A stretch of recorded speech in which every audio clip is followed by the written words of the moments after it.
Cara melihat barcode di My Pertamina update terbaru 2026.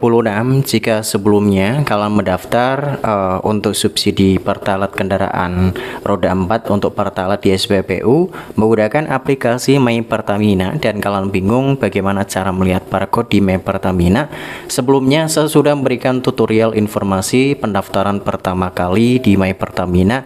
Jadi kita perlu mendaftar terlebih dahulu menggunakan NIK ektp, menggunakan alamat email, menggunakan nomor telepon, selanjutnya verifikasi kendaraan juga. Tutorial informasi lengkapnya ada di deskripsi video ini, kalian boleh cek ya, dari pendaftaran pertama hingga mendapatkan QR barcode, yang mana barcode itu kalian gunakan di SPBU. Pertanyaannya lagi, apakah di sini saya sudah menggunakan QR ini untuk pengisian di SPBU dan berhasil?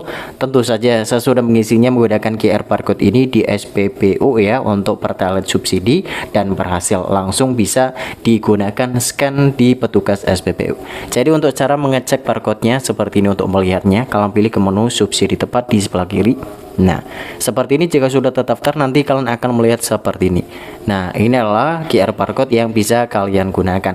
Tinggal tunjukkan saja ke petugas SPBU jika kalian sudah mengantri ataupun sedang mengisi BBM Pertalite subsidi, tentu untuk pengguna kendaraan roda 4. Seperti ini, tinggal diberikan saja kode QR-nya pada petugas. Nanti petugas akan scan kode QR kalian, dan jika terdeteksi nanti petugas akan langsung melanjutkan pengisian BBM sesuai dengan pengisian berapa yang akan kalian isi pada kendaraan yang kalian gunakan. Jadi untuk cara melihatnya seperti ini, mudah sekali. Dan buat kalian yang masih ada beberapa pertanyaan seputar tentang pembahasan cara cek kode QR di My Pertamina ataupun cara memperbarui, cara meriset dan informasi lain, boleh sertakan di kolom komentar untuk sharingnya.